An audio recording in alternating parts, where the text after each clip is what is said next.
t'es foutu, les Gaulois sont dans la rue. Les irréductibles, c'est nous. Parce qu'on n'a pas l'intention de lâcher. Le livret A, on est à 8,76 €. On a un deuxième livret d'épargne populaire, pareil, qui est à 20 €. On est en banqueroute, quoi, en fait. On est en liquidation. J'ai pas envie de ça pour mes enfants. Je regrette. J'ai pas envie de ça pour mes enfants. Le peuple est en train de crever, là. Je dis stop. 50 € par semaine, ça nous fait 7 € par jour pour toutes les trois. Et chaque centime est compté et on est obligé de faire très attention. J'ai honte parce que je suis obligée de venir dans une association qu'on me donne à manger pour nourrir mes enfants. J'ai fait mon petit point avec un lit de ce côté et puis l'autre lit comme ça dans ce sens-là. J'ai envie d'avoir un statut économique et social parce que ici, ça me ressemble pas. Vous voyez, là, ma boutique, ça fait 1 mois qu'elle a arrêté. Tout est vide. Quand on m'a annoncé ma liquidation judiciaire, j'ai pleuré pendant 15 jours. Il faut savoir que si je perds mon entreprise, je me retrouve SDF. Faut pas baisser les armes. Non, je ne veux pas. Non, on les aura. Au travail, on est sans logement. Non mais attendez, on va où là? Et vous avez une dette de combien? De 690 €. 690 €. Je suis inscrit dans les 20 boîtes d'intérim. Tous les jours, je me lève de bon pied, le sourire à la bouche, la tête haute. On n'a pas de boulot, monsieur, on n'a pas de boulot.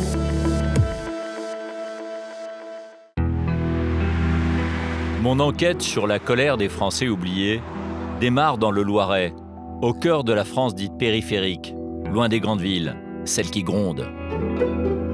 Dans les environs de Montargis, cela fait maintenant 3 semaines que ce rond-point est l'objet de barrages filtrants tenus par les Gilets jaunes. Macron, t'es foutu, les Gaulois sont dans la rue. Macron, t'es foutu, les Gaulois sont dans la rue. Ils sont une cinquantaine à manifester leur colère. Des artisans, des aides-soignantes, mais aussi des retraités qui ne s'en sortent pas. Les vacances, c'est tous les 2 ou 3 ans. Parce qu'on ne peut pas, et c'est pas logique. Nos anciens se sont battus pour qu'on ait des semaines de congés payés. On peut même pas en profiter. Il faut savoir qu'une aide-soignante, on a un boulot de dingue. Moi, je touche 1 400 €, quoi. Faut arrêter. On est en train de crever. Le peuple est en train de crever, là. Je dis stop. Les automobilistes soutiennent en grande majorité le mouvement des Gilets jaunes, notamment pour leur lutte contre la taxe carbone. L'écologie, il n'y en a pas. C'est du foutage de gueule. On se fout de nous. C'est une façon de nous prendre de l'argent encore et encore. Il n'y a pas d'écologie. On avait un beau pays, c'était l'Eldorado. On est devenu un pays pauvre. Allez-y. Bonne journée. Bonne journée. On va l'avoir, on va l'avoir. Leur cible commune, le président de la République. On est tous là, nous, hein. On l'aura. Nous, ici, ça fait 15 jours qu'on est là et l'autre, il se mouille pas. Il l'a dit lui-même, vous voulez un responsable, vous l'avez devant vous, venez me chercher. On va le chercher, il est pas là. Voilà. Il assume rien. Aurélie, 35 ans, est ambulancière. Malgré son travail et ses 3 enfants, elle vient tous les jours sur ce rond-point. Elle est bonne route. C'est quoi les ailes là? Les petits Gaulois. Les irréductibles, c'est nous. Parce qu'on n'a pas l'intention de lâcher. Voilà. Aurélie tente même de rallier les policiers à sa cause. Moi, j'attends qu'une chose, c'est que vous nous rejoigniez. Mais il y a combien de policiers qui se suicident? Combien de personnes qui bougent de la police? Mais il n'y a pas que la police, il y a la gendarmerie, il y a tout le monde. Et on ne peut pas laisser faire un truc pareil. On a besoin de vous. C'est bien. Vous comprenez ce que je veux vous dire? Aurélie va passer le reste de l'après-midi sur ce rond-point.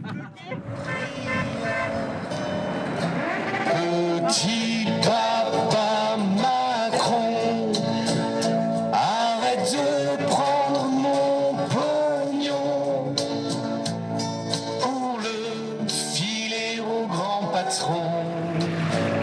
Je crois bien que tu me prends pour un con. Dans cette partie du Loiret, les villages avec des commerces et des services publics sont rares. C'est au cœur de cette campagne que vit Aurélie, avec ses 3 enfants et son mari, Anthony, couvreur. Et Nathan, il est où? Nathan, je sais pas où. Ah, je vais le chercher. Ouais. Aurélie et Anthony gagnent à eux deux 3 000 € par mois.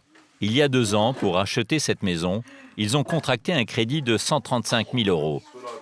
Mais entre les factures et les enfants à charge, ils n'ont plus les moyens de terminer les travaux.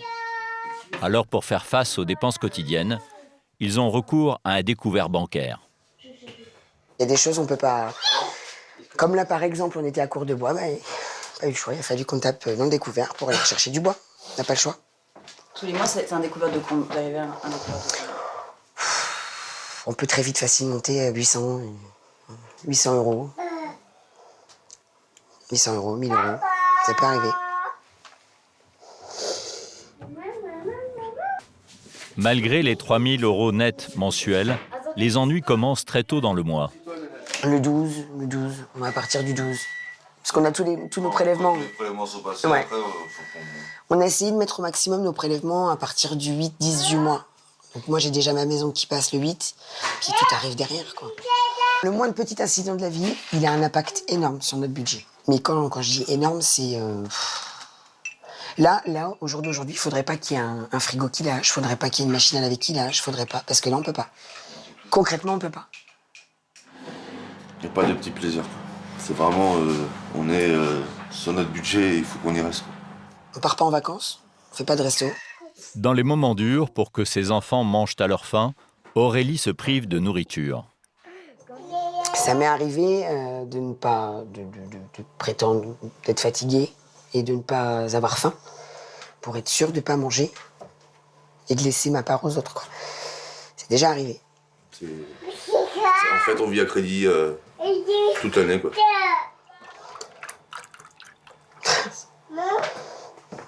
Tu veux quoi, des prinçoins, Paolé? Paolé, s'il te plaît.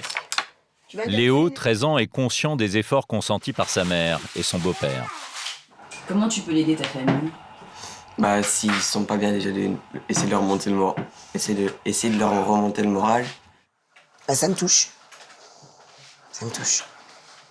Est-ce que tu as envie de gagner beaucoup d'argent plus tard pour partir en vacances? Moi, les vacances, c'est pas ce qui m'intéresse. C'est surtout subvenir aux besoins de ma famille et tout. Mais après, si on peut partir en vacances de temps en temps pour faire plaisir, oui. Oui, ça serait parfait, ça. On va mettre le manteau, Candice? On va chez Nounou?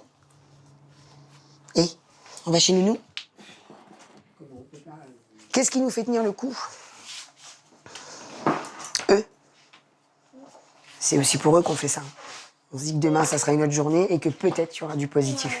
Il y en a forcément quand on se lève le matin et qu'elle nous sourit, qu'ils nous sourient. Enfin, ils nous donnent du baume au cœur. C'est eux qui nous reboostent pour la journée.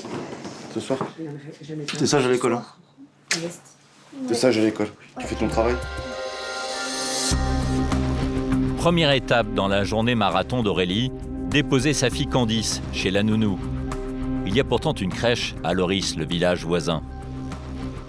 J'ai demandé un dossier, c'est minimum 3 mois d'attente pour passer en commission.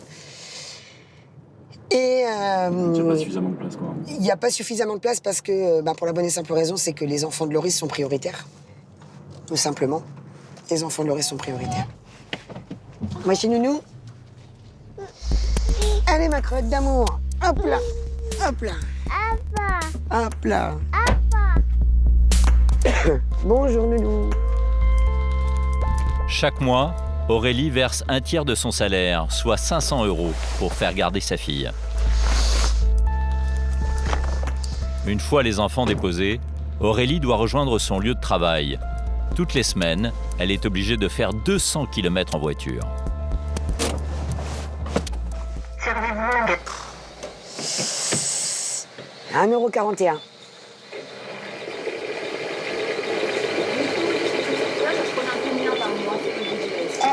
Alors, si c'est juste pour ma voiture, on était à peu près à 280-300 € pour 4 semaines de travail. Juste pour le boulot. On ne parle pas des déplacements si on doit aller voir la famille ou quelque chose comme ça. Parce que là, c'est beaucoup plus. Et en termes de budget pour 2 personnes, ça tourne aux environs de 500 €. 27,34 € pour 19 litres. Ça fait très mal. Et bon. On n'a pas le choix, il faut bien que nos véhicules soient remplis pour pouvoir aller au travail. C'est compliqué, mais... Après, on verra avec la banque s'il y a un souci. On verra avec la banque s'il y a un souci.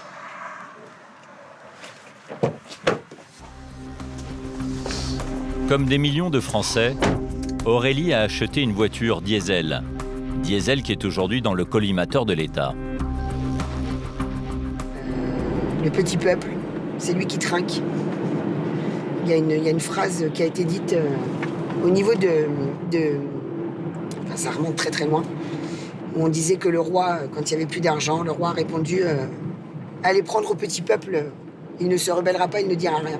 Aujourd'hui, notre roi, il essaye de nous prendre, mais le problème, c'est qu'il est tombé sur un os et sur un mur. Pour ma part, je lâcherai rien. J'ai pas envie de le laisser faire. Et s'il faut qu'il me trouve sur sa route pour lui dire viens avec le peuple. Viens vivre un mois au SMIC. Touche le SMIC pendant un mois. Comment ça va se passer ? Même lui, il va crever, c'est obligé. Il saura pas se sortir avec 1 500 €. S'il arrive à avoir 1 500 €, même avec 1 200 €, enfin... Voilà.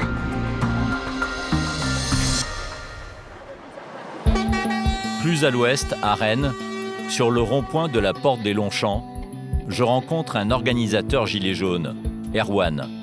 Il a 44 ans. Je suis chaudronnier soudeur à 20 km d'ici. Et je suis ouvrier depuis maintenant une dizaine d'années. Beaucoup d'intérim. J'ai trouvé un CDI il y a 2 ans. C'est malheureux.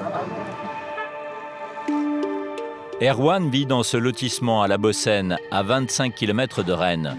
Il partage cette maison de location à 600 € par mois avec Valérie, sa femme, 48 ans, aide à domicile. Avec 2 500 € par mois, 4 enfants à charge, les factures du quotidien, pas d'épargne possible.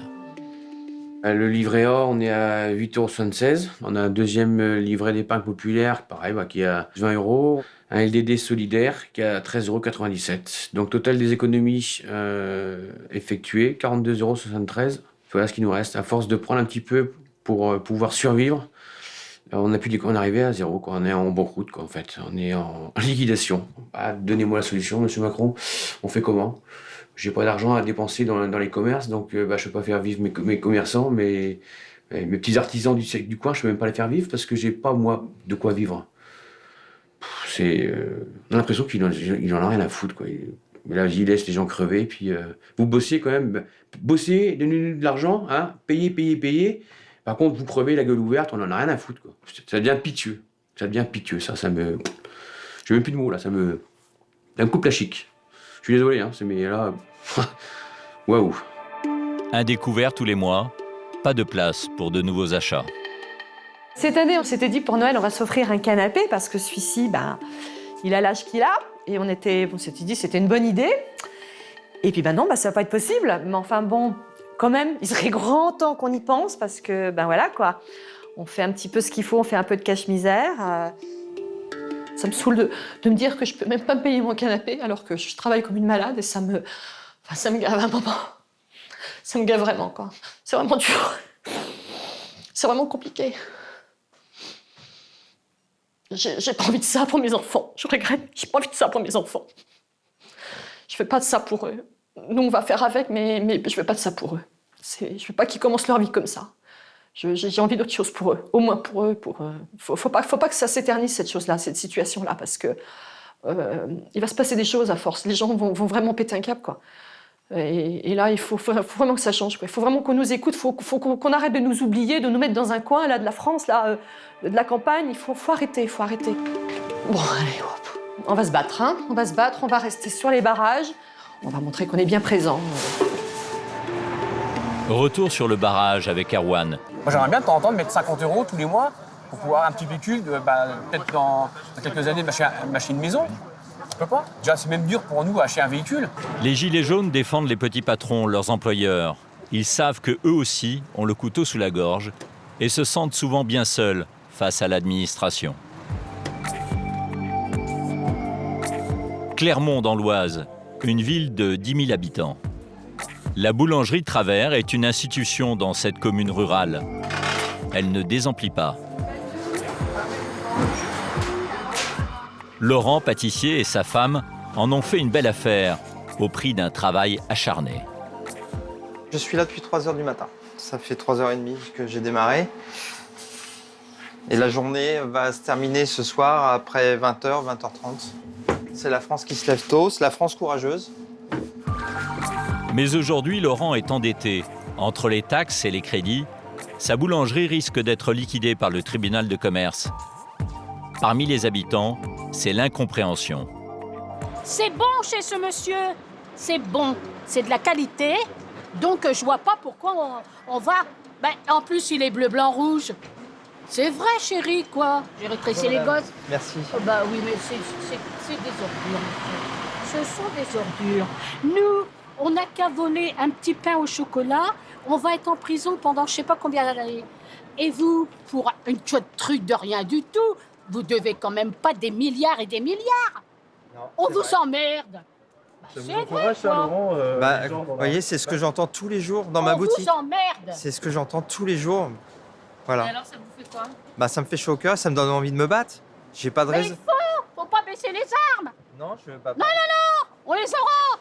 Bah oui, quoi. Il y a pire. Oui, il y a pire. Bah oui, monsieur. Bah, c'est vrai. Merci. Hein. Merci beaucoup. C'est vrai, quoi. Vous savez à qui vous avez affaire? Sur liste internationale, marraine de cœur des pompiers de Paris de la garde républicaine, alors c'est pour vous dire. Pendant près d'un an, nous avons suivi le combat de Laurent pour la survie de son petit commerce. Quelques semaines plus tard, la boulangerie est fermée provisoirement en attendant une décision de justice. Les fours sont à l'arrêt. Laurent est dépité. Alors vous voyez, bah là, ma boutique, ça fait un mois qu'elle a arrêté. Le temps s'est arrêté. Les vitrines de macarons sont vides, tout est vide. Laurent emploie 11 salariés. Mais comme beaucoup de petites entreprises, sa situation économique est fragile. Aujourd'hui, la conjoncture est tellement compliquée, les charges sont tellement importantes, on n'a plus le petit élastique entre les deux qui permet aussi de pouvoir compenser le faux pas, la petite dépense supplémentaire. Ça a des conséquences. Il faut savoir que moi, ça fait 2 ans que je ne me verse pas de salaire, quoi. Laurent accumule les dettes, notamment auprès de l'URSSAF. Mais le coup dur a été son divorce. Il a dû racheter à sa femme ses parts dans le fonds de commerce. Acculé, il a demandé à être placé en situation de redressement judiciaire. Mais au lieu de l'aider, le tribunal de commerce a prononcé la liquidation de la boulangerie. Quand on m'a annoncé ma liquidation judiciaire le 8 novembre, franchement, j'ai pleuré pendant 15 jours. J'ai pleuré pendant 15 jours. J'étais complètement perdu, j'étais anéanti. Et je trouve la décision de justice injuste. C'est une mise à mort sociale, puisque on m'a, depuis la décision de justice, mes comptes en banque personnels sont arrêtés, sont bloqués. C'est-à-dire qu'aujourd'hui, je n'ai plus aucun chéquier, ni aucune carte bleue, je n'ai plus aucun moyen de paiement. Je vis dans la précarité, puisque je n'ai plus les moyens, aujourd'hui, financiers, de me payer à manger. Faut savoir que si je perds mon entreprise, demain, je me retrouve SDF. Je n'ai pas droit au chômage, je n'ai droit à aucune aide. Laurent a fait appel de la décision du tribunal. Il propose un plan pour rembourser ses dettes et sauver son entreprise. Bien. Salut Bruno. Salut Laurent. Tu vas bien? Ouais. C'est Bruno qui l'a aidé à concocter ce plan.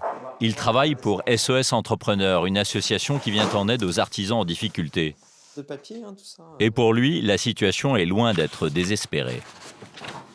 Tu as baissé ta masse salariale de 22%. Laurent a également réduit les dépenses courantes de la boulangerie. Et ce qui permet de montrer au tribunal qu'effectivement, il y a vraiment matière à sauver cette entreprise aujourd'hui. Moi aussi, j'estime exactement la même chose, c'est qu'aujourd'hui, il est dommage de ne plus laisser continuer cette belle entreprise. Des histoires d'entrepreneurs liquidés qui sombrent dans la précarité, Bruno Delcamp en voit tous les jours. C'est un entrepreneur qui a mis tout ce qu'il avait sur la table pour créer son entreprise, pour la faire vivre. Et un jour, on lui enlève non seulement son outil de travail, mais toutes ses économies.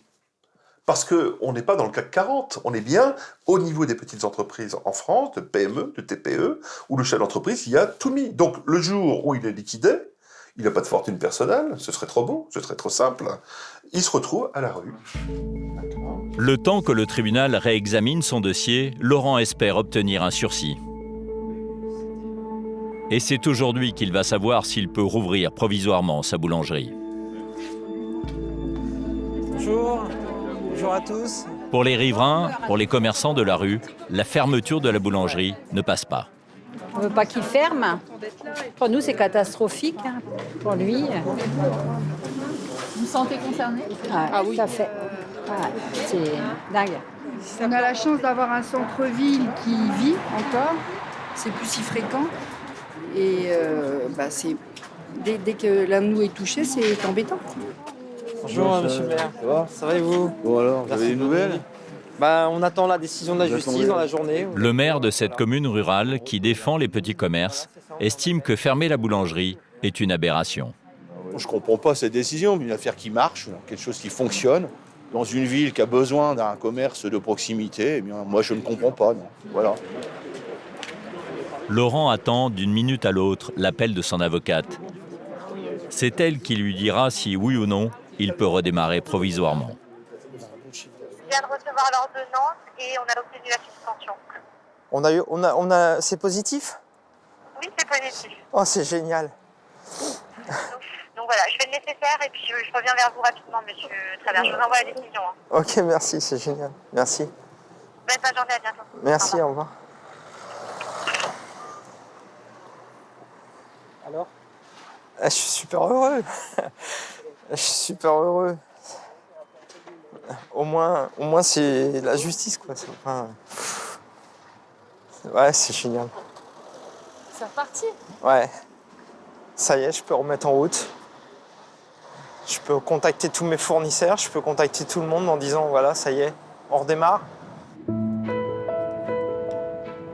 Laurent retrouve un peu espoir. Il a hâte d'annoncer la bonne nouvelle à ses employés. Bon, j'ai le tribunal, j'ai la réponse du tribunal. C'est une bonne nouvelle parce que vous avez échoué. Ouais, on continue.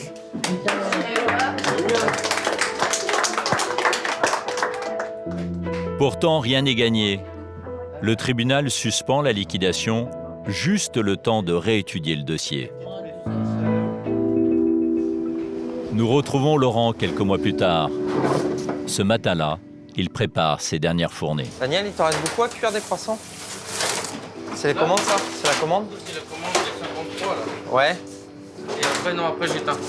D'accord. Le tribunal de commerce a rendu sa décision définitive. La boulangerie de Laurent est liquidée. Mon entreprise, c'est mon bébé. Il n'y a pas à dire, c'est ça qui est injuste, en fin de compte, parce que... C'est du gâchis? Ouais, c'est un gros gâchis, ouais. Un gros gâchis, ouais. Quand on voit la belle entreprise que j'ai, ce qu'on en a fait avec moi et mes employés, c'est incroyable, quoi. C'est tout ce qu'il vous faut? Pour le boulanger, l'incompréhension est totale. D'autant que depuis sa réouverture il y a 3 mois, l'affaire tourne bien. Mon carnet de commandes, il est plein, archi plein, quoi. Ça déborde de partout. Samedi, on avait 3 mariages. Les week-ends, on n'a même pas assez de place. On est obligé de faire des feuilles volantes. On est blindé de commandes. On en reçoit même par Internet. C'est pas le carnet de commandes d'une entreprise qui est prête à fermer, en fin de compte. Le tribunal n'a pas tenu compte du plan de redressement proposé par Laurent. Il est arrivé trop tard sur le bureau des juges. La boulangerie va donc être mise en vente. Un mandataire de justice est chargé de trouver le futur acquéreur. Vous pensez qu'elle va intéresser des repreneurs? Oui, des repreneurs qui vont essayer de l'acheter au plus bas prix possible. C'est ça qui fait mal au ventre. Quand on voit les investissements qu'il y a eu pour l'acheter une bouchée de pain... Je sais que le mandataire a eu des propositions à 100 000 euros, 105 000 euros. Enfin voilà, c'est complètement dément, quoi. Alors qu'elle est estimée en valeur normale à combien? Si je la vendais aujourd'hui au cours du marché, on serait vendu à entre 90 et 95% du chiffre. Ce qui veut dire? Dans les 600 000 euros. Quelques jours plus tard, le destin de Laurent est scellé. Le tribunal de commerce a reçu 3 offres, autour de 300 000 euros chacune. Il lui restera 250 000 € de dettes à rembourser. Seule solution pour l'ancien patron, s'inscrire au RSA et à 50 ans, se mettre à chercher du travail. Voilà, ça y est, c'est fini. Bien. 13 ans de ma vie qui se terminent. C'est fini.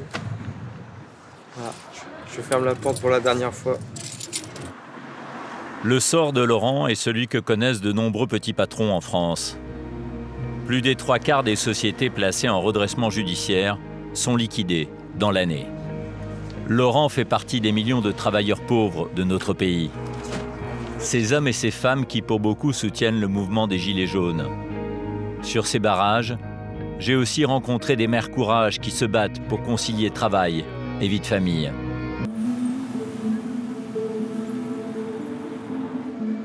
Paris, une sortie de classe presque ordinaire. Voilà, alors c'est bien passé? Oui. Une maman heureuse de retrouver son fils. Pourtant, derrière ses sourires, Marie, 45 ans, traverse une période éprouvante. Allez, on rentre là, on prend la petite carte. Avec Alexandre, elle est hébergée dans un hôtel social. Et voilà. Allez, hop, on ouvre la porte. Voilà. Une chambre de 10 mètres carrés sous les toits. Une pauvreté invisible derrière ces 4 murs.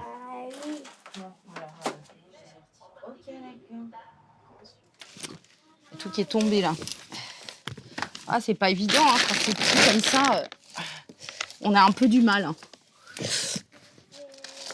Il y a un coin pour les jouets, un coin pour le cartable, un coin pour le sac de maman, la trottinette.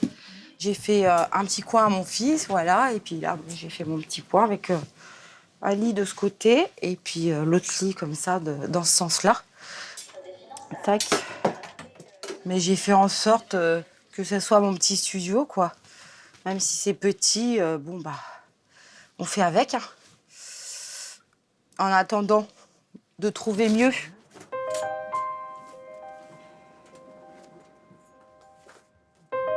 Ancienne hôtesse de l'air au chômage depuis 4 ans, Marie ne touche que 500 € par mois et elle ne perçoit pas de pension alimentaire. Sans famille pour l'aider, Marie se retrouve avec Alexandre, 9 ans, à la rue en janvier dernier. Elle finit par obtenir un hébergement d'urgence à 1 000 € par mois, pris en charge par la mairie de Paris. Le fait de te retrouver à la rue, ça m'a fragilisée. C'était en plein hiver en plus. Et donc du coup, on croise des gens dans la rue, on se met en fait à se dire, bah tiens, tu vas finir comme le vieux clochard là, à l'autobus. Et tu te dis, mais c'est pas possible quoi. Aujourd'hui, que l'on soit salarié, artisan ou même cadre, personne n'est à l'abri d'une descente aux enfers comme celle de Marie. J'ai envie d'avoir un statut économique et social pour avoir un chez-soi, continuer à être comme avant en fait. Voilà, j'ai envie d'être comme avant. Parce que ici, ça me ressemble pas.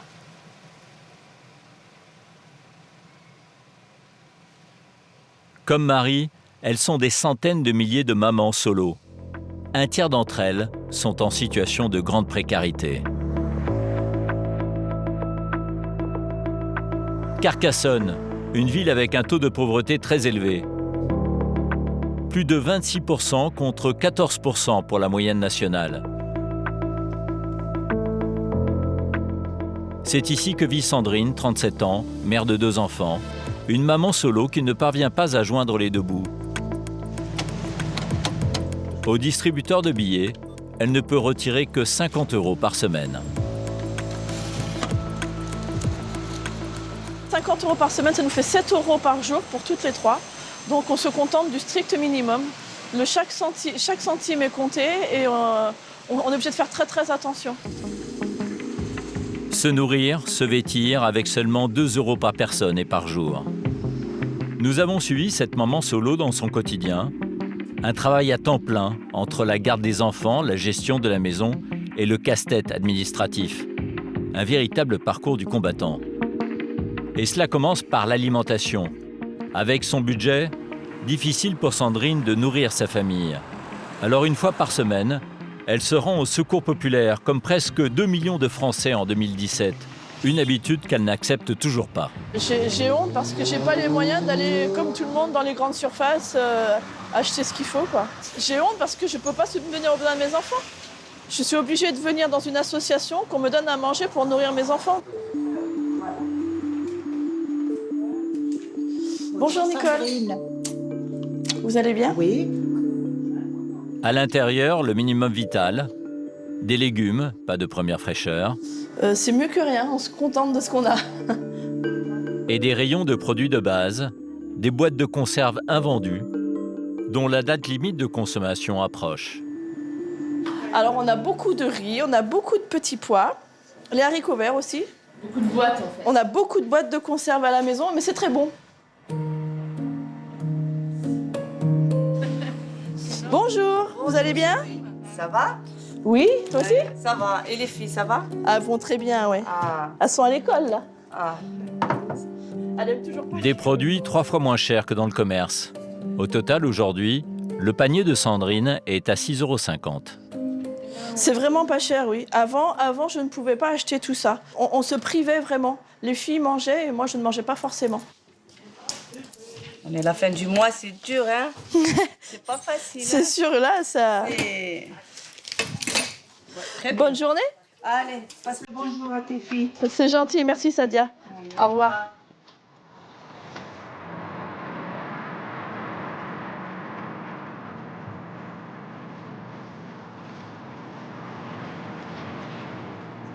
Alors les filles, qu'est-ce que vous faites? Sandrine habite en HLM. Elle ne vit plus avec son compagnon depuis 5 ans. Depuis la séparation, la famille a sombré dans la précarité. Jade, 12 ans, et Léa, 8 ans, font désormais partie des 2,8 millions d'enfants qui vivent sous le seuil de pauvreté. Dans ce 3 pièces, tout vient de la récupération. Les meubles sont abîmés, en fin de vie. Léa, tu veux m'aider à ranger les courses? Du côté de l'alimentation, les repas ne sont pas variés. C'est l'histoire de 3 boîtes de riz. Avec quoi? Avec du couscous. Il n'y a aucune surprise. On a toutes les semaines du riz, du couscous, des haricots verts. Je sais pas si c'était La Macédoine, c'est un peu plus rare, oui. Et ce soir, c'est flageolet. C'est sûr que les boîtes, des fois, on en a un peu marre. On aimerait avoir des légumes frais, on aimerait avoir autre chose que du couscous. C'est quoi là? Ouais, on va préparer les flageolets. Ouais. Tu veux les faire chauffer ou pas? Alors, pour agrémenter les menus, Sandrine tente de trouver des astuces avec ses filles. Tu veux enlever ça? Regarde dessus. C'est quoi? C'est quoi ce machin? Tu veux l'enlever? C'est quoi? C'est de l'ail. On invente des recettes avec ce qui nous reste, tout ce qu'on a, voilà. C'est rigolo. Et en plus, comme c'est elle qui le cuisine, après elle le mange, donc on peut leur faire manger tous les légumes aux enfants comme ça. Même les choux-fleurs. Toi, adoré chou-fleur. Et le chou-fleur adoré toi. Moi, pas adoré chou-fleur. Ah bon? Go, go, go, Gadgetto! Malgré la nouvelle recette, les flageolets ont du mal à passer. Ah non, non, non, non, non, non. Ah si. Pas des flageolets. Hop, et regarde. Avec du... Je veux pas des flageolets. Pourquoi? Avant sa séparation, Sandrine était ambulancière. Pour garder ses enfants, elle a dû renoncer à son activité. C'est un cercle vicieux parce que je suis dans cette situation-là parce que j'ai pas de travail. Mais si j'ai un travail, il faut que je paye la nourrice. Mon salaire, je le donne à la nourrice. Donc finalement, je pourrais pas payer mes factures avec ce salaire. Enfin voilà.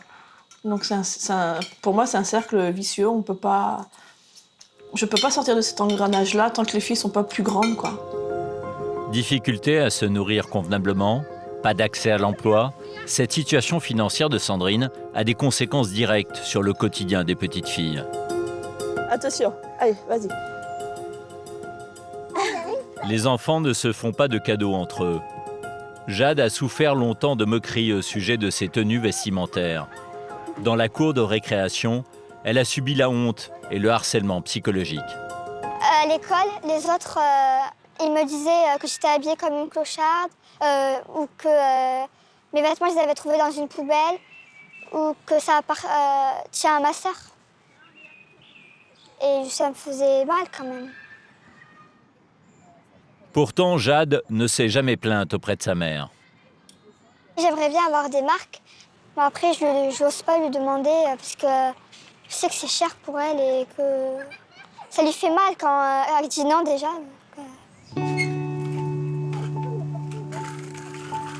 Pour Sandrine, c'est l'heure des comptes. Il y a l'EDF. Donc l'EDF, c'est, je m'en souviens pas, c'est augmenté, 83,88 €. Alors il y a les assurances. Ensuite il y a la cantine. J'ai oublié le téléphone. La cantine, c'est 123,40 € par mois. Après il y a un découvert à la banque aussi auquel il faut faire attention. Donc là, ça fait 448,09 €. Voilà. Donc là, il reste 193,95 €. Pour vivre, Sandrine touche une ASS, une allocation de solidarité spécifique. Donc ce mois-ci, c'est 510,88 €. Ah, vous connaissez au centime près? Bien sûr, parce que plusieurs centimes font 1 €. Voilà. Donc les euros sont très importants, oui. Cette allocation de solidarité spécifique est attribuée aux personnes ayant épuisé leurs droits au chômage. Sandrine perçoit aussi 130 € d'allocation familiale. En réalité, elle a droit à plus, mais personne ne l'en a informée. Nous la retrouvons 2 mois plus tard. Et la surprise, la CAF lui verse 2 allocations supplémentaires. J'ai eu un petit complément par rapport à la pension alimentaire que le papa ne paye pas. Depuis 2 mois maintenant, je touche l'allocation de soutien familial pour la pension alimentaire que le papa ne paye pas et 208,94 € de RSA. Là, depuis 2 mois qu'on touche ça, on souffle vraiment, quoi. Donc j'ai pu faire plaisir à mes enfants pendant l'été. Donc c'est une erreur, visiblement, que vous ne l'ayez pas touché avant? Tout à fait, oui. Ouais. Parce que j'avais fait la demande, mais j'essuyais toujours des refus. Et là, ma situation n'a pas changé, et comme par hasard, c'est un oui, quoi. Sandrine est complètement perdue dans ce maquis des aides sociales. Et il y a de quoi avoir les nerfs à vif. Je suis un peu énervée, oui, parce que si on ne vient pas toujours pleurer ici nos droits, et ben, du coup, on ne les a pas. Aurait-elle pu toucher cette allocation plus tôt, ce qui lui aurait permis d'éviter de se priver de nourriture certains jours? Sandrine va demander des explications à la CAF et nous l'accompagnons en caméra cachée. À l'approche de son passage, la colère laisse place à la honte. Je réclame pas parce que moi je préférerais travailler et tu vois, j'ai l'impression de vraiment vivre sur la société, quoi, tu vois. Donc s'il me dit j'ai pas le droit, ben merci, au revoir, quoi. En fait, cette situation-là, c'est de ma faute, quoi. Si je travaillais et tout, ben je serais pas dans cette situation-là. C'est ce que je me dis, tu vois. 114, c'est nous. Sandrine veut comprendre pourquoi elle n'a pas reçu plus tôt cette allocation de soutien familial. Ça fait 5 ans, madame, que je suis séparée du papa et que je devrais la toucher. Ça fait 5 ans que je la demande. Là, elle est automatique pendant 4 mois. Et après, il faut en faire la demande. Moi, je peux pas vous expliquer pourquoi avant, vous n'avez jamais fait de demande. Avant, j'ai toujours demandé, madame. Mais ça a toujours été des refus. Ma situation n'a pas changé. Et là... Je verse une pension alimentaire. Le papa, non, toujours pas. Alors, il faut que je fasse combien de demandes par an ou par mois ou... Je sais pas comment ça se passe. Sandrine n'y comprend rien. L'agent semble dépassée et finit par lui proposer un rendez-vous avec un spécialiste cette fois. Moi, vous aurez vraiment tous les éléments. Et après, est-ce que c'est rétroactif ou pas? Parce que du coup, ça fait 5 ans que... Ça, il faut leur demander. Enfin, moi, je peux pas. Vous savez pas m'avancer là-dessus. Oui. D'accord, très bien. Sandrine va devoir patienter encore, tout en restant dans l'incertitude. On galère vraiment. Donc, et en plus de ça, un coup, ils nous enlèvent les allocations, un coup, ils nous les remettent. Enfin, c'est vraiment dur à gérer tous les jours. À vivre tous les jours comme ça, c'est dur. Les aides sociales en France, un maquis, un système tellement complexe que de nombreux bénéficiaires potentiels renoncent à les demander. Cela représente une économie de 10 milliards d'euros par an pour l'État. Pour accompagner les parents solos dans la jungle des démarches administratives et dans leur combat judiciaire face à des ex-compagnons qui ne payent pas de pension, Christine Kelly a créé l'association Cas d'urgence. Non, les filles, vous restez pas derrière, vous êtes devant et vous accueillez tout le monde. Dès que les personnes sont là, donnez-leur des infos, etc. Chaque année, au jardin d'acclimatation à Neuilly-sur-Seine, elle organise une journée pour les familles monoparentales. 6000 personnes sont attendues aujourd'hui. À l'intérieur, la possibilité de consulter gratuitement des notaires ou des avocats. Les chiffres du Haut Conseil de la famille, 40% des pensions alimentaires fixées par les tribunaux en fonction des moyens du conjoint ne sont pas payées. Et c'est là où ça commence à être embêtant. Et ça me révolte. Elles me font pleurer. Elles sont dignes. Elles ont un salaire. Aller travailler, je n'ai pas d'argent. Faire garder mon enfant, ça prend tout mon argent. Comment je fais? Si on aide une femme ou un homme à garder son enfant, elle peut aller travailler, elle peut s'occuper de son enfant, elle peut se reposer. Fermer les yeux sur ce problème, c'est ne pas regarder nos enfants. Comment est-ce qu'on peut accepter ça en France? C'est pas possible. Je refuse d'accepter ça. Les Gilets jaunes comptent aussi dans leur rang des fonctionnaires, comme cette femme que j'ai interviewée samedi dernier à Paris. Des fonctionnaires qui disent ne pas pouvoir vivre correctement avec ce qu'ils touchent à la fin du mois. J'en ai rencontré beaucoup chez les Gilets jaunes. À Rennes, sur ce rond-point, Jean est mobilisé depuis le début du mouvement. Le logement, un facteur aggravant de la pauvreté, il pèse 40% dans le budget des ménages les plus précaires. Les HLM pourraient les aider à alléger la note. Mais encore faut-il que les villes en fassent construire sur leur territoire. La Fondation Abbé Pierre a épinglé quelques mauvais élèves en France. Cannes, Neuilly-sur-Seine, Saint-Raphaël, Le Canet, Boulogne-Billancourt, Marignane, Saint-Maur-des-Fossés, Nice et Vincennes. Il y a une vingtaine d'années, l'abbé Pierre pensait savoir pourquoi des villes préféraient payer une amende plutôt que de construire des logements sociaux. La ville bourgeoise, ça fiche pas mal de payer une amende qui est presque dérisoire pour ne pas voir des enfants de familles modestes fréquenter la même école que leurs enfants. Autre fait surprenant, d'après un rapport de la Cour des comptes, un locataire sur 2 de logement social ne relève pas de la catégorie modeste ou défavorisée. Alors comment sont attribués les logements sociaux dans notre pays ? Au cours de notre enquête, nous nous sommes aperçus que les HLM ne sont pas toujours attribués sur des critères sociaux. Dans certaines communes, les pauvres sont parfois écartés du système. Un scandale qui entretient la précarité et laisse les plus démunis à la merci des marchands de sommeil.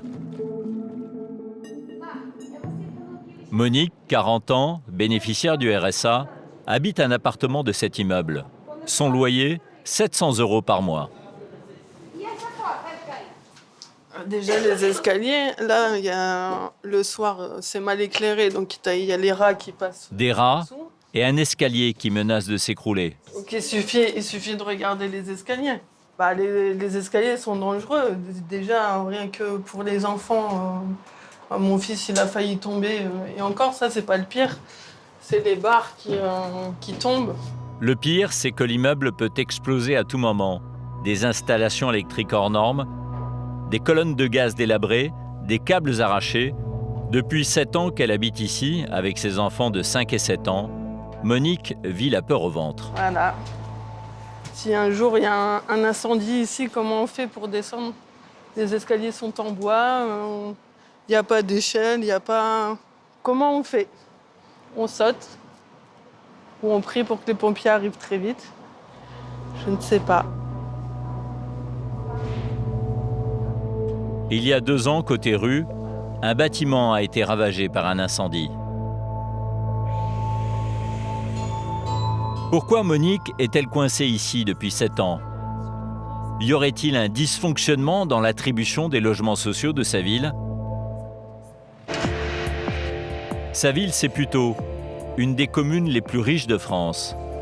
Sa manne financière, ce sont les sièges sociaux de la Défense. Ils rapportent 90 millions d'euros de recettes fiscales par an. Plutôt, c'est aussi le paradis du logement social. Ici, près d'un appartement sur 3 est un HLM. Mais ces logements ne seraient pas toujours attribués aux plus pauvres comme Monique. Elle est pourtant prioritaire avec son dossier DALO, droit au logement opposable. Mais à l'office HLM, on lui répond toujours la même chose, avec des arguments étonnants. On me dit, vous travaillez pas, et ci et ça. La HLM, c'est fait pour quel genre de personnes, en fait? Des personnes comme moi, on les enfonce plutôt que de les élever pour avoir un logement normal, pour vivre comme tout le monde. Mais pourquoi on est traité comme ça? En fait, on est juste des êtres humains, quoi. Alors, quels sont vraiment les critères d'attribution du logement social en France? D'après la loi, il y a un plafond de revenus à ne pas dépasser, selon que l'on soit célibataire, en couple, avec ou sans enfants.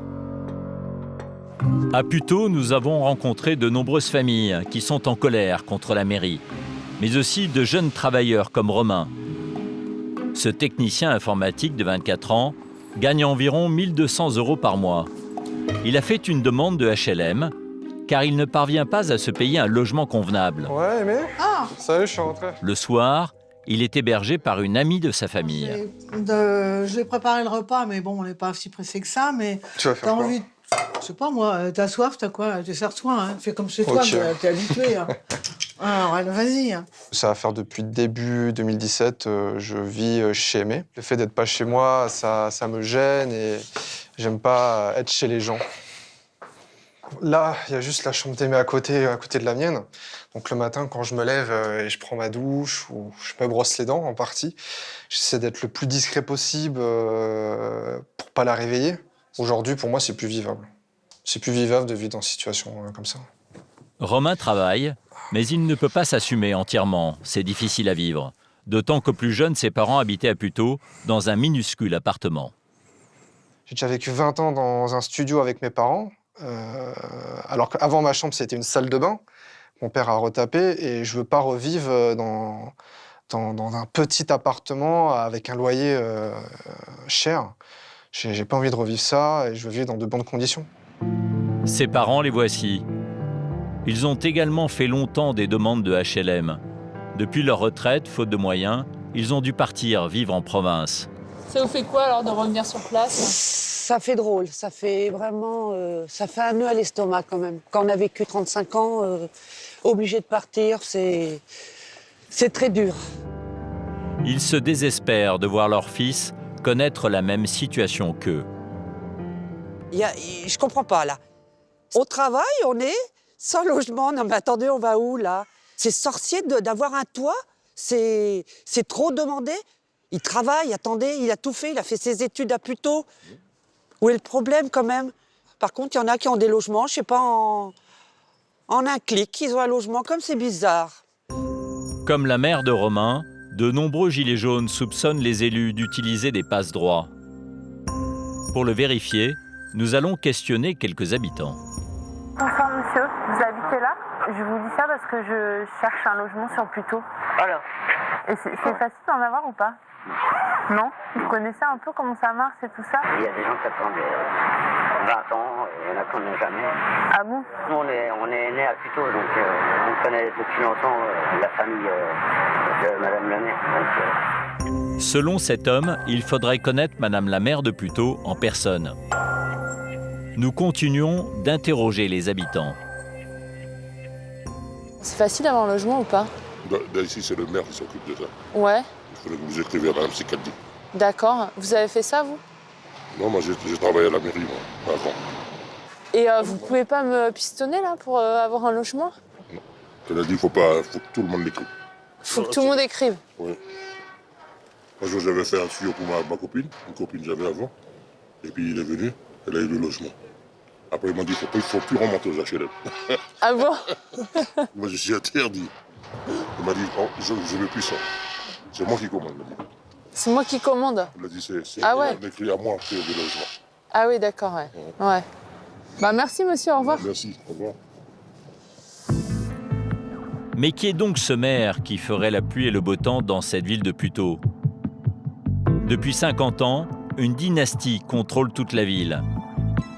Les Secaldi-Reynaud. Bonjour monsieur le maire. Pendant 35 ans, c'est d'abord le père qui a régné sur la mairie. Puis en 2004, à la suite d'une maladie, il est remplacé par sa fille Joëlle. Elle est sans cesse réélue. Les Secaldi-Reynaud Une famille puissante qui ferait du clientélisme, selon Christophe Grébert, un secrétaire général d'Anticor, une association qui lutte contre la corruption, et conseiller municipal de l'opposition depuis 10 ans. Ils ont développé un système clientéliste très élaboré qui fonctionne notamment et en particulier sur le logement social. Et donc ils ont pendant des décennies distribué du logement social, du logement HLM aux affidés, aux clients, aux amis, aux militants politiques. Ces familles sont devenues des électeurs et des électrices fidèles au maire. Dans la presse écrite aussi, la famille Secaldi-Reynaud est pointée du doigt. Face aux accusations de clientélisme, nous essayons de joindre Madame la maire à maintes reprises pour lui donner un droit de réponse. Mais sans succès. Madame la maire de Puteaux est aussi présidente de l'office HLM. Ce n'est pas illégal et cela existe ailleurs en France. Néanmoins, cette position lui laisserait les mains libres pour décider des attributions de logements. Pour en savoir plus, nous retrouvons une personne qui a siégé à la commission des HLM de Puteaux. Elle nous décrit un système d'attribution des logements sociaux complètement dévoyé. Donc en fait, tout est décidé à l'avance. La commission d'attribution ne remplit pas son rôle? Non, c'est juste une chambre d'enregistrement. Hein. Il ne faut pas rêver. De toute façon, c'est le maire qui décide. Alors on propose un appartement, il y a 3 ou 4 familles qui le demandent, mais en fait, le dossier qu'on met en avant, c'est celui à qui vraiment on veut donner, quoi. Voilà. Ces personnes-là qui sont mises en avant, c'est qui? Pourquoi elles sont prioritaires? Ça dépend, ça peut être des amis, des relations, mais c'est aussi juste des gens qui sont électeurs, qui ont bien voté, des gens qui, même s'ils n'ont pas voté pour elles, lui font croire qu'ils l'ont fait. C'est pas forcément des gens qui ont vraiment besoin. Il y a dans le lot quelques familles qui ont besoin, mais c'est pas la majorité. Mais vous semblez décrire un système ultra clientéliste. Ah ben je veux, oui. Ah oui, oui. C'est le fonds de commerce de cette commune, oui, ça c'est sûr. Nous avons voulu vérifier. Nous nous sommes procurés des documents internes à la mairie de Puteaux. Dans ce mail, un homme s'adresse directement à la maire. Il lui demande la possibilité d'ouvrir un passage entre les appartements que sa compagne et lui occupent sur le même palier. 3 jours après, dans une note interne, Madame le maire leur propose une solution confortable. Un nouveau logement social, plus grand. Ce document laisse penser que Madame la maire prendrait des décisions seule, sans consulter la commission d'attribution. Alors que 20 000 personnes sont en attente d'un logement social à Puteaux, pour ce couple, 3 jours seulement ont suffi. Cette méthode d'attribution a été épinglée par un rapport de l'Agence nationale de contrôle du logement social en mars 2016. Il pointe les dysfonctionnements et les irrégularités du bailleur social. À la place des dossiers prioritaires d'Allo, l'Office positionne les candidats sélectionnés par la mairie. Pour ces irrégularités, l'Office HLM de Puteaux a été condamné à verser une amende de 80 000 € en 2016. Christophe Grébert va plus loin. Depuis 2011, il dénonce une étrange coïncidence. À l'époque, sur son blog, il dévoile que la moitié des élus de la majorité de la ville occupent un logement social. J'ai constaté que beaucoup d'entre eux avaient des situations professionnelles très correctes et que pour eux, le logement HLM n'était pas une nécessité. Pour eux, c'est plutôt un gain de pouvoir d'achat. Qu'en est-il en 2018? D'après nos sources, 6 adjoints au maire sur 12 seraient aujourd'hui logés en HLM. Et l'un de ces adjoints au maire vivrait dans cette résidence HLM, Cossu, au jardin soigné. Nous l'appellerons Monsieur Y. En plus d'être adjoint au maire, Monsieur Y est haut fonctionnaire et gagnerait donc plus de 8 000 € par mois. Nous allons vérifier sur place, photo à l'appui, en interrogeant les habitants. Bonjour monsieur. Bonjour. Vous connaissez monsieur... C'est mon voisin depuis 10 ans, on va dire. Monsieur Y habite bien dans cet immeuble. Vous payez combien pour quelle superficie ici? Nous, on a 4 pièces de 77 mètres carrés. Certes, comme je dis, on ne paye pas grand-chose, on paye 850 €. Le prix du loyer annoncé par cet habitant paraît en effet très intéressant. D'après l'article 442 du Code de la construction et de l'habitation, M. Y ne devrait pas avoir accès à ce logement car ses revenus dépassent de 150% le plafond des revenus correspondant aux critères d'attribution de logements sociaux. En revanche, si la personne est âgée de 65 ans, la loi n'interdit pas l'accès à ce logement social. Ça tombe bien pour M. Y, il vient d'avoir 66 ans en 2018. Il aurait donc profité d'un logement social de manière indue pendant plusieurs années, mais aujourd'hui, il a le droit d'y résider.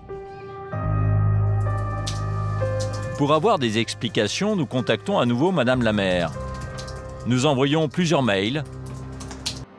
Nous décidons d'aller la rencontrer dans son fief. Cela tombe bien car une réunion publique se tient à la mairie de Puteaux. La salle est remplie d'administrés. Il y a Madame la maire, entourée de ses adjoints. Monsieur Y est bien là. Et un autre monsieur, Monsieur X, qui, vous allez le voir, bénéficierait également d'un HLM. Elle refuse clairement de nous répondre. Elle refuse tout débat. Très bien, monsieur. Merci. Si vous pouviez vous pousser, s'il vous plaît, parce que moi, je ne peux pas agir comme ça. On va se mettre dans une autre salle. Pour toutes les questions personnelles, vous venez dans la salle avec. Nous tentons d'approcher Monsieur X, l'un des adjoints qui bénéficierait d'un HLM. Monsieur, on s'intéresse au logement social. Madame la maire, qui refuse de nous répondre, Monsieur X, qui prend la fuite, n'aurait-il pas quelque chose à cacher? Pour vérifier si Monsieur X est bien locataire d'un appartement HLM, nous allons sur place. Madame, vous connaissez monsieur? Ça ne dit rien du tout. Monsieur, il habite là. Peut-être que je le connais de vue, mais je ne sais pas qui c'est. Ah bon, d'accord. On a sa photo d'ailleurs. Voilà. Ouais. Vous le connaissez, donc il habite bien là? Ouais, d'accord. Il est à quel étage? Ça, je l'ignore, madame. Mais Monsieur X est également propriétaire de logements privés. Nous nous sommes procurés les actes de propriété de ces biens. L'un acheté plus de 60 000 €, l'autre acquis pour 110 000 €. Quant au dernier, il l'a revendu il y a 2 ans au prix de 228 000 €. Et ce n'est pas illégal.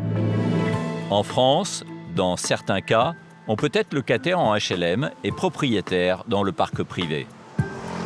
Des attributions controversées, des propriétaires de logements privés qui vivent en HLM et des personnes démunies, écartées du logement social. Puteaux n'est pas un cas unique en France. Depuis 30 ans, de nombreuses personnalités politiques de tous bords ont été mises en cause dans des affaires de ce genre. Dans les Hauts-de-France, les Gilets jaunes sont également mobilisés. Dans le Nord où je me rends, les hommes et les femmes ont une espérance de vie inférieure de 2 ans à la moyenne nationale. À savoir 77 ans pour les hommes et 83 ans pour les femmes. J'ai rendez-vous à Denain, ancienne capitale du charbon et de l'acier, asphyxiée par la crise économique des années 80.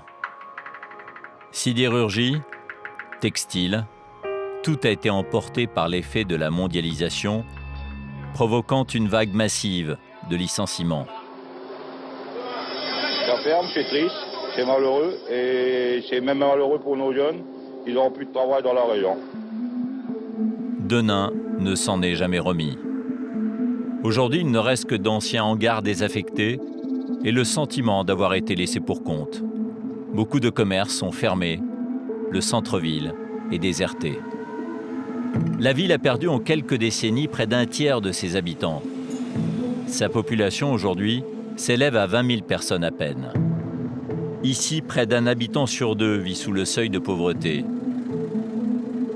Le docteur Bock a choisi de s'installer à Denain pour prendre soin de cette population malmenée par la vie. Il se rend régulièrement au domicile de ses patients avec sa stagiaire. En France, le constat est sévère. D'après une étude de l'OCDE, il faut 6 générations, soit 180 ans, pour qu'une famille précaire atteigne le revenu moyen, car la pauvreté est souvent héréditaire. Nous restons dans l'ancien bassin minier. À Lens, la pauvreté bat des records. Elle atteint 32% contre 14% en moyenne en France. Elle se transmet de père en fils, comme une malédiction. C'est au Centre communal d'action sociale de Lens que nous allons nous en rendre compte. Cet établissement de la ville accompagne les personnes en difficulté. Mais pourquoi, monsieur? Une aide. Une aide Alimentaire. Une aide alimentaire. Ouais. Parce que vous n'avez rien? Je voulais avec 500 € par mois. Qu'est-ce que je peux faire avec ça? L'électricité, l'eau, t'as tout. Après, tout ça enlevé, il me reste 300 €. Croyez-vous que c'est assez? Une précarité qu'il connaît depuis son enfance. J'ai eu une enfance malheureuse, quoi. Ah bon? Vos parents, ils travaillaient pas? Mon père était mineur. Ils sont chômeurs, retraités, mamans célibataires, généralement sans emploi et sans formation, parfois depuis des générations. Moi, je suis fille de mineur. J'ai travaillé quand j'étais encore chez mes parents, je travaillais en filature. Puis après, j'ai eu mes enfants. J'en ai eu 6. 2 garçons et 4 filles. Et vous avez du travail? Non, je suis mère au foyer. Mère au foyer? Vous avez combien d'enfants? 5. Vous êtes diplômée? Vous avez déjà travaillé? Non, j'ai jamais travaillé. J'ai eu mon premier enfant à 18 ans.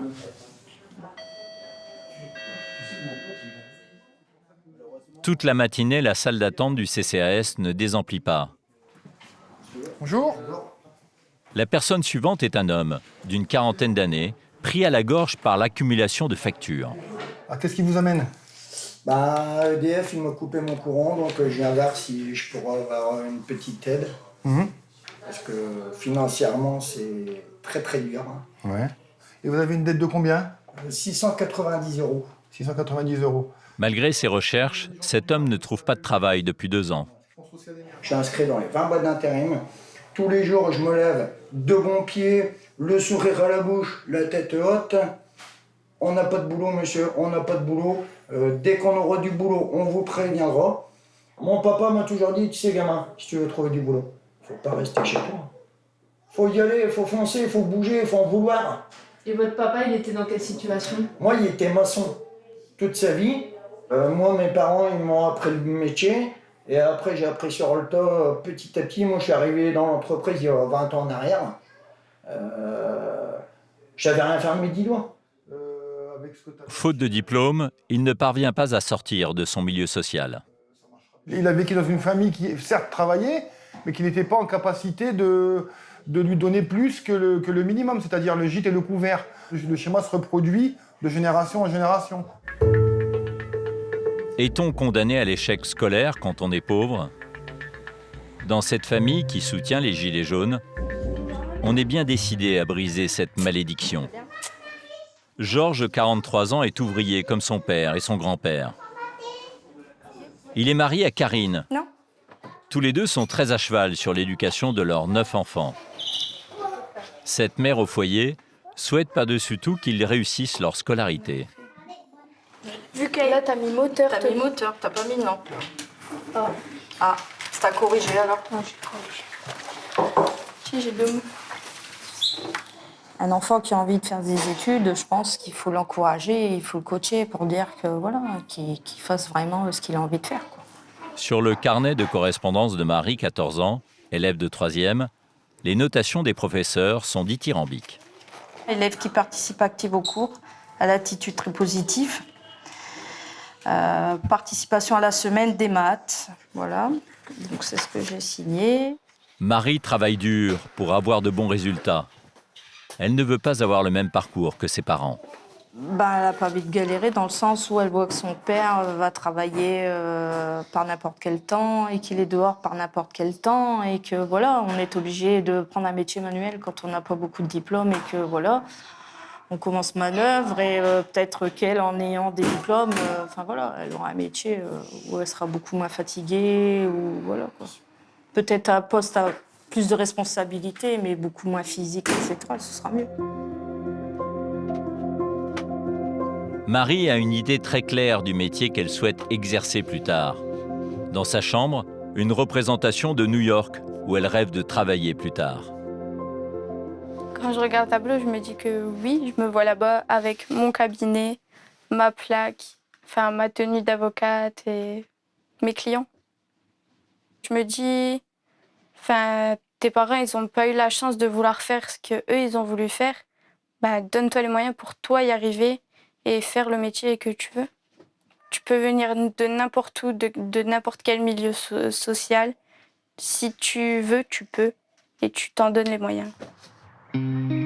Et pour atteindre son objectif, Marie a un appui de taille à Lens. Elle peut compter sur le soutien du collège Jean Zay, un collège appartenant à un réseau d'éducation prioritaire renforcé.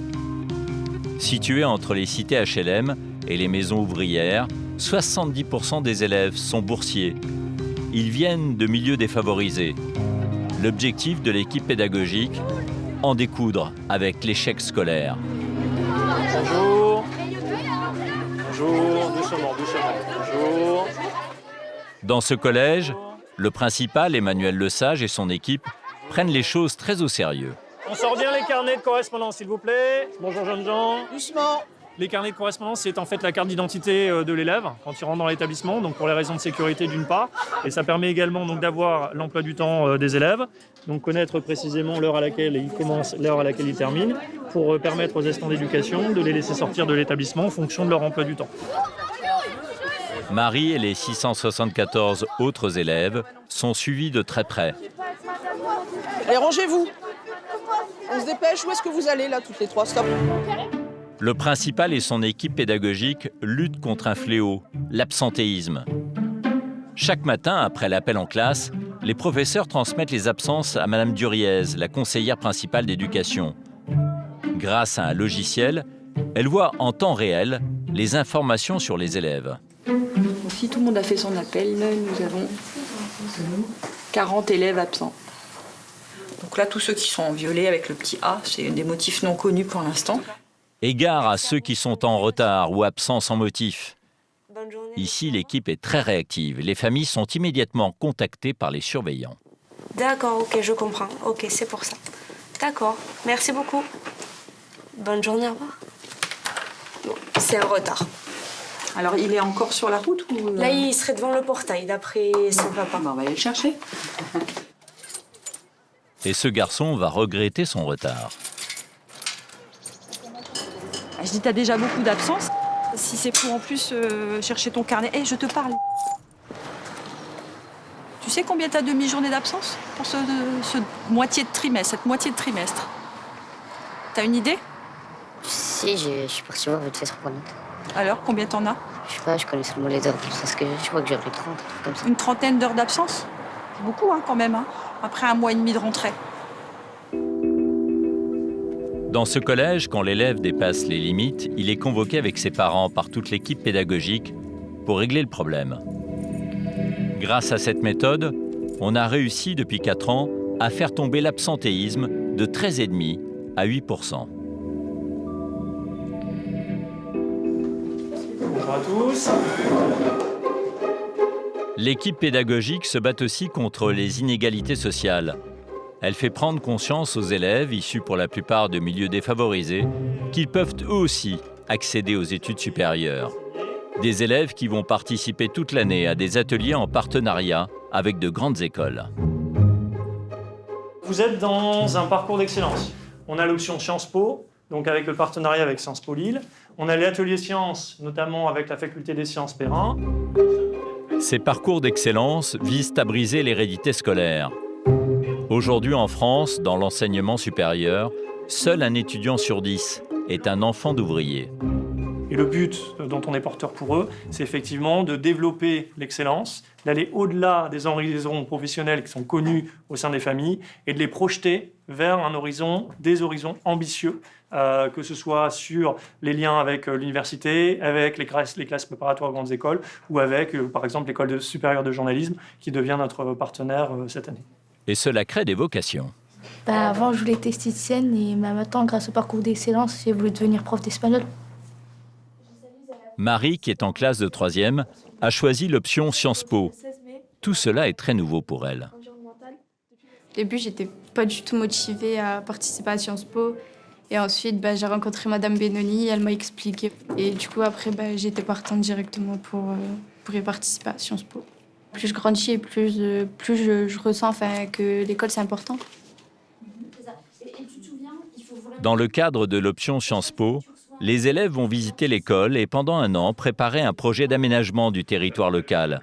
Un projet qu'ils présenteront au conseil départemental du Pas-de-Calais. Marie fera son exposé en allemand. Guten Tag, entschuldigen Sie mich, dass ich mich auf Deutsch ausdrücke, aber mein Französisch ist sehr schlecht. C'est pas grave. On dirait que tu me annonces un truc super grave. Souris un peu, tu regardes Juliette un peu gênée. Les élèves n'ont pas tous le même niveau, mais c'est aussi ça l'intérêt de ces ateliers. La présentation devant le conseil départemental aura lieu dans quelques semaines. Les parcours d'excellence proposés à l'école sont variés. Certains des élèves deviendront peut-être musiciens. C'est le conservatoire local qui met à disposition ces instruments. D'autres seront peut-être experts scientifiques en criminologie. Alors, t'es sur quel indice, là? Pendant un an, ils vont découvrir le métier avec leurs professeurs. Voilà, ce qui est intéressant, par exemple, sur les enquêtes criminelles, c'est de pouvoir aller à la faculté, rencontrer les scientifiques qui travaillent sur ces indices éventuellement. Et quand on voit leurs réactions, leurs sourires et les choses qu'ils peuvent découvrir, forcément, nous, ça nous motive d'autant plus pour continuer et pour chercher à leur faire découvrir de plus en plus de choses. Si le dispositif fonctionne, c'est grâce à une équipe d'enseignants motivés et rémunérés. 192,60 € de primes par mois. Effectivement, quand on parle avec des collègues des autres établissements, ils n'ont pas les moyens dont on dispose ici. Est-ce qu'on pourrait travailler de la même manière ailleurs? Pas sûr. L'État, il met aussi des moyens dans des REP+, qu'il ne met pas ailleurs. On met les moyens parce qu'il y a des besoins. À Arras, quelques semaines plus tard, pour Marie et ses camarades du parcours Sciences Po, c'est le grand jour. Ils viennent présenter leur projet d'aménagement du territoire devant le conseil départemental. Le texte, tu le sais. Emmanuel Lesage, le principal, rassure ses troupes. Forcément, tu te le récites. Tu te mets de la pression, du coup, tu as l'impression de plus le savoir. Mais dans les faits, tu le sais.